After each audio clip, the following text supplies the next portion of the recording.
राधे राधे दोस्तों, जय श्री कृष्णा। आप सभी लोगों को नमस्कार और प्रणाम। कैसे हैं आप लोग? कमेंट में ज़रूर बताइएगा और कमेंट में जय श्री कृष्णा अवश्य लिख दीजिएगा। संक्रांति के महीने में धरती माता की कथा सुनी जाती है, क्योंकि कहा जाता है कि आपको मरने के बाद ज़मीन नहीं मिलेगी, यहाँ तक कि खड़े होने के लिए भी ज़मीन नसीब नहीं होती है यदि आप मकर संक्रांति के दिन पर धरती माता की कथा नहीं सुनते हैं, व्रत नहीं करते हैं और उद्यापन नहीं करते हैं। तो किस प्रकार से आप व्रत कथा सुनेंगे और किस प्रकार उद्यापन करेंगे, तो पूरी वीडियो ज़रूर सुनिएगा। तो सबसे पहले हम कथा को प्रारंभ करते हैं। जय श्री कृष्णा, जय राधे राधे कमेंट में ज़रूर लिख दीजिएगा और चैनल को सब्सक्राइब ज़रूर कर लीजिएगा ऐसी ही धार्मिक कथाओं के लिए और वीडियोस के लिए। एक बार की बात है, एक बुढ़िया महिला थी। वह बहुत ही धर्मपरायण बुढ़िया महिला इतना अधिक धर्म करती कि उसने अपना पूरा घर खाली कर दिया, सभी वस्तुएं सभी उसने दान दे दी। फिर एक दिन उसने इतना अधिक पुण्य आदि किया जिससे कि धर्मराज का सिंहासन भी हिल गया। धर्मराज कहने लगे कि पृथ्वी पर ऐसा कौन सा दानी हो गया है जिसके धर्म पुण्य से मेरा सिंहासन भी हिलने लगा है। धर्मराज कहते कि अगर यह दानी इसी प्रकार दान पुण्य करता रहा तो यह मेरे सिंहासन को भी छीन लेगा। अपने दूत से कहा कि तुम जाकर इस दानी का पता लगाओ। फिर धर्मराज जी ने इस कार्य को करने के लिए यमराज को भेजा। यमराज ने दानी का पता लगाने के लिए एक कोढ़ी का वेश धारण किया। कोढ़ी का भेष धारण करके वह पूरे गांव में घूमने लगे और फिर जहां बुढ़िया रहती थी वहां जाकर वह कपड़ा मांगने लगे, परंतु पूरे गांव में किसी ने भी तन ढकने के लिए कपड़ा नहीं दिया। सर्दी का समय था, बहुत तेज ठंड थी। वह कोढ़ी फटे पुराने वेश में घूमता रहा, सभी के घरों के सामने से गुजरते हुए आवाज़ लगाता रहा, पर कोई उसे कपड़ा नहीं दे रहा था। लेकिन किसी ने भी इस आवाज़ की परवाह तक नहीं की। फिर उसके बाद वह कोढ़ी घूमता हुआ बुढ़िया के दरवाजे के पास पहुंचा। समय बहुत ज़्यादा हो गया था। तब वह अपनी बहू से बोली कि बहू उठो और बाहर जाकर देखो कि कोई भीख मांग रहा है। ज़्यादा सर्दी का समय है, उसे ठंड लग रही होगी। बुढ़िया माई ने इस तरह से अपने बहू से कहा। बहू ने कहा कि तुम्हें कभी भी चैन नहीं आता है, पूरा घर खाली कर दिया दान देते देते, लेकिन फिर भी ना आप स्वयं ही चैन से सोती हो और ना ही मुझे सोने देती हो। रात के 12 बज गए हैं, हम इस समय पर बाहर नहीं जाऊंगी। आपको तो नींद आती नहीं है और आप मुझे भी नहीं सोने देंगी। इस तरह से कहकर बड़ी तीनों बहुओं ने बाहर जाने के लिए मना कर दिया, परंतु जो चौथी बहू थी उसने कहा कि मैं जाकर देखकर आती हूँ।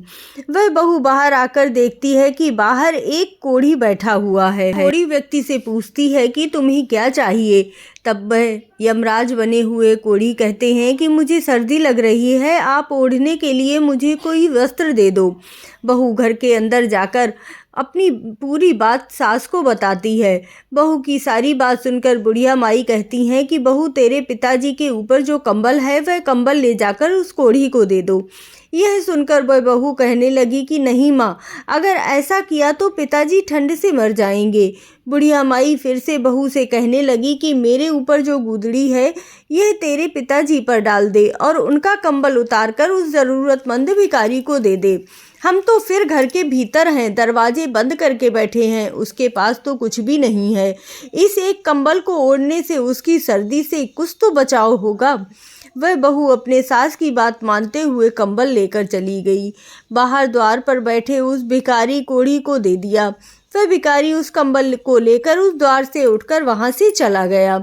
इसके बाद कोढ़ी भिखारी वेश बनाए हुए यमराज ने वास्तविक रूप में आकर धर्मराज के पास जाकर कहने लगे कि महाराज यह लो कंबल, गांव के बाहरी हिस्से में एक बुढ़िया माई रहती है और वह बहुत अधिक धन पुण्य करती है।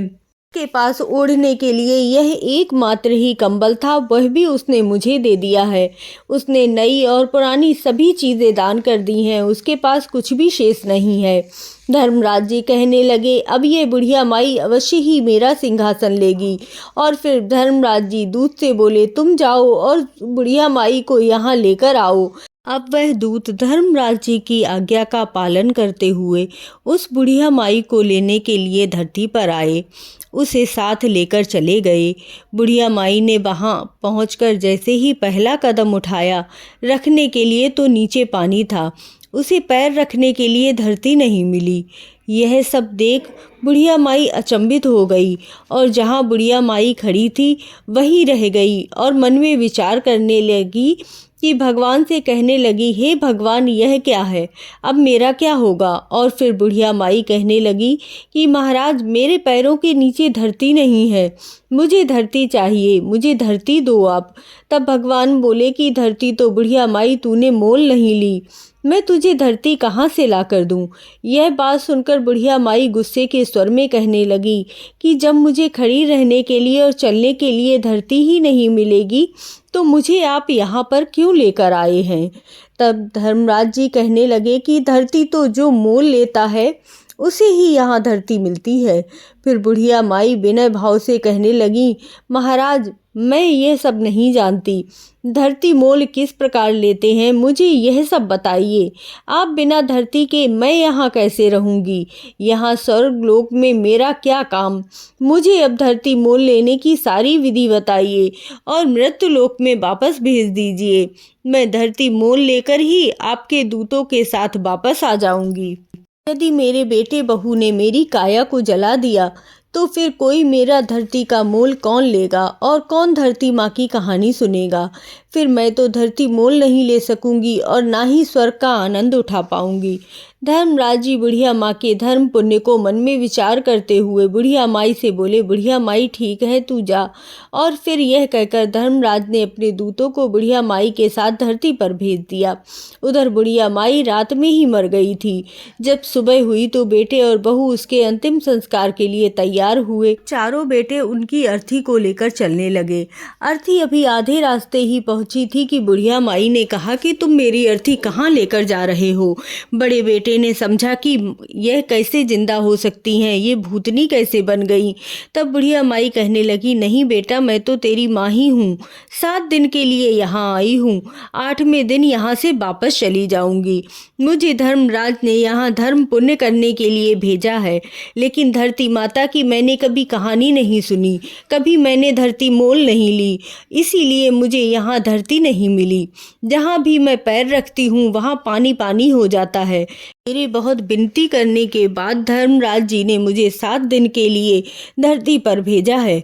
बेटा, ब्राह्मण को बुलाकर लाओ, आज के दिन से ही मुझे धरती माता की कहानी सुनना शुरू करना है।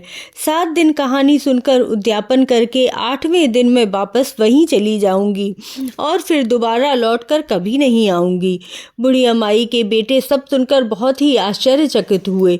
तभी एक बुजुर्ग पंडित कहने लगे कि बेटा, तुम्हारी माँ भगवान के दरबार में जाकर आई है और अपनी काया फिर से वापस आई है। यह सब सच कह रही है, भगवान ने ही इसे यहाँ भेजा होगा। इसे घर ले चलो, जलाओ मत। बुजुर्ग पंडित की यह बात सुनकर सभी लोग वापस बुढ़िया माई को घर लेकर आ गए। बुढ़िया के घर में प्यार प्रीति रखने वाले लोगों की भीड़ जमा हो गई और वहाँ औरतें भजन गाने लगीं। जब बहुओं ने यह देखा कि बुढ़िया माई वापस आ गई है, तब बहुएं कहने लगीं कि अम्मा नहीं मरेगी, यह तो हमें मारकर ही दम लेगी। घर में इसने झाड़ू लगा दी, घर में इसने सुई तक नहीं छोड़ी, जो भी था सब कुछ दान दे दिया है, फिर भी ये फिर से वापस आ गई है। इस तरह से बहुएं बोलकर उसे कोसने लगी। घर में एक चुटकी नमक भी नहीं है। बहू की बात सुनकर बुढ़िया माई कहने लगी कि बेटा, मैं तो किसी को नहीं मार रही, तुम बस मुझे नहला दो। अब ब्राह्मणी को बुलाकर उसने मुझे धरती माता की कहानी सुनवा दो। 7 दिन मैं ये कहानी सुनूंगी और मुझे धरती मिल जाएगी। बेटा, फिर से मैं यहाँ वापस कभी नहीं आऊँगी। उसके बेटे बहू ने 6 दिन तक बुढ़िया माई को लगातार ब्राह्मणी को घर में बुलाकर कहानी सुनवाई। 7वें दिन पानी का भरा हुआ इकलौता रोली मोली 5 सवा नाल का धागा गुड़ की डली लेकर बुढ़िया माई अपनी बहू से कहने लगी, चलो बेटा, तुम सब मेरे साथ पीपल के नीचे चलो, वहाँ चलकर हम सब बैठकर धरती माता की कहानी सुनेंगे। आज मेरे इस व्रत का उद्यापन करना है, तुम भी सब चलो, तुम सब भी इस कथा को सुनना, जिससे तुम में यह पीड़ा दुख न झेलना पड़े। और बुढ़िया माई अपने साथ अपनी बहुओं को और ब्राह्मणी को भी लेकर पीपल पेड़ के नीचे पहुंच गई। बैठकर ब्राह्मणी ने धरती माता की कहानी कही और बुढ़िया माई और सब लोगों ने कहानी सुनी। कहानी की हुंकार दिए धरती माता की कहानी कहने के बाद 1.25 नाल का धागा, 5 रुपए और गुड़ की डली लेकर उस पीपल की जड़ में दबा दी। फिर बुढ़िया माई हाथ जोड़कर कहने लगी कि लो धरती माता, इसे स्वीकार करो। धरती माता, अब मैंने तुम्हें मोल ले लिया है। मेरे सभी पाप तुम अपने में समेट लो। मुझे आगे धरती मिलनी चाहिए, मुझे फिर यहाँ ना आना पड़े। इस प्रकार से बुढ़िया माई ने 7 दिन तक धरती माता की कहानी सुनकर उद्यापन किया। बुढ़िया माँ के बहुओं ने एक दिन धरती माता की कहानी सुनकर उद्यापन कर दिया। इस प्रकार बुढ़िया माई ने धरती माता की कहानी कही, उसका व्रत किया, स्वयं भी उद्यापन किया और बहुओं से भी उद्यापन करवाया। फिर जब सभी घर में लौटी तब बुढ़िया बहू से कहने लगी कि बेटा, आज मेरा यहाँ आखिरी दिन है, आज मुझे सभी प्रकार का भोजन करा दो। मैं चली जाऊंगी और फिर दोबारा लौटकर कभी नहीं आऊंगी। तब बहुएं कहने लगीं कि क्या खिलाएं, कहाँ से लाएं, घर में तुमने तो कुछ भी नहीं छोड़ा है। तब बड़ी बहू उन सभी को कहने लगी कि कोई बात नहीं, तुम इतनी कड़वे बोल मत बोलो, मैं सब कुछ प्रबंध अपने आप कर लूँगी। मैं अभी पड़ोस में जाकर आती हूँ, माँ के करने के लायक भोजन तो मिल ही जाएगा। यह सब बोलकर वह बड़ी बहू अपने अड़ोस पड़ोस घर में जाकर किसी न किसी से कुछ कुछ मांग कर ले आई। सास के लिए सभी प्रकार का भोजन तैयार किया गया और सास को जिम्मा दिया तो बुढ़िया माई अपने बेटे बहू से बोली कि बेटा, तुम सब भी भोजन कर लो। इसके पश्चात सभी लोग सोने के लिए चले गए। निर्धारित समय पर बुढ़िया के लिए विमान आया और बुढ़िया उसमें बैठकर चली गई। बुढ़िया माई को लेकर जाने के बाद बुढ़िया माई को धरती मिली। अब बुढ़िया माई भगवान से कहती है, हे भगवान, आप मेरी एक इच्छा और पूरी करो। तब भगवान कहने लगे कि तुम्हारी अब कौन सी इच्छा है, मेरे घर में कुछ भी नहीं छोड़कर आई हूँ। मैंने सब कुछ दान दे दिया है, यहाँ तक कि मैंने गुड़ चाय नमक तक नहीं छोड़ा है। अब मेरे मरने के बाद मेरे बेटे बहू मेरा विधि विधान से कैसे पूरा करेंगे। मृत्यु के बाद जो भी तर्पण आदि किया जाता है वह सब कार्य मेरे बेटे बहू कैसे करेंगे। तब भगवान बोले, ठीक है, मैंने दिया तेरा किया हुआ दान धर्म, तेरे बेटे बहू को 4 गुना करके लौटा देता हूँ। बढ़िया माई बोली, मेरे घर में हर चीज़ की मौज होगी। उधर जब सुबह हुई तब छोटी बहू उठकर सभी से कहने लगी कि उठ जाओ, चाय पी लो, सासू माँ को तो खूब भोजन खिलाया हुआ है, वह तो अब उठेंगी नहीं। और फिर वह जेठानी के पास जाकर कहने लगी कि जाकर संभालो अपनी सास को, तुम उनकी लाडली बहू हो, वह तो अकड़ के सोई हुई हैं और अब उठती ही नहीं है। तब बड़ी बहू कहने लगी, अकड़ के तो क्या सोई होंगी, उनके बताए अनुसार 7 दिन बीत गए हैं, आज 8वां दिन है, सासू तो गई होंगी। और फिर छोटी बहू कहने लगी कि जाकर संभाल लो अपनी सास को। बड़ी बहू ने जल्दी जल्दी अपनी सास को देखा और दौड़ती हुई अपने पति के पास आकर कहने लगी कि आप सासू माँ का जल्दी से अंतिम संस्कार कराइए, नहीं तो कहीं ये फिर से वापस ना आ जाएं। तुम 4 भाई ही बहुत हो, 5वें की ज़रूरत भी नहीं है। उसे उठा ले जाओ और जल्दी से ला कर आ जाओ।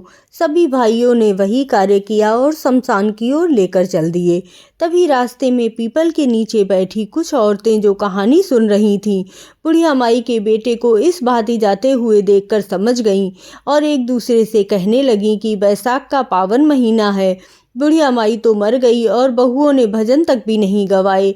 चलो हम सब वहाँ भजन गाने के लिए चलते हैं, 2-4 राम नाम लिए जाएंगे। यह विचार करके सभी बुढ़िया माई के घर भजन गाने लगी। बेटों ने बुढ़िया माई का दाह संस्कार किया। अब वह घर की ओर आने लगे। उन्हें आता हुआ देखकर भजन गाने वाली औरतें बुढ़िया माई की बहू से कहने लगीं कि बहू जाओ और दरी लेकर आओ और यहीं दरी बिछा दो। तब यह कहने लगी कि मरे न मराए, बुढ़िया माई उसे दाग देकर जब हमारे घर वाले आएंगे तभी हम दरी बिछाएंगे। तब वह भजन गाने वाली औरतें कहने लगी कि लो आ गए सभी लोग, अब तो दरी बिछा दो। भजन गाने वाली औरतों ने खूब भजन गाए और इसके पश्चात दरी पर बैठे हुए बुढ़िया माई के बेटे एक दूसरे का मुंह ताकने लगे, क्योंकि उनके घर में कुछ भी नहीं था जो वह उन भजन करने वाली स्त्रियों को दे पाते। तभी अड़ोसी पड़ोसी बोले कि चलो बुढ़िया माई मर गई है, उनके खाने पीने के लिए हमें कुछ भोजन जरूर ही भिजवाना चाहिए, आज तो खिला पिला के ही आते हैं।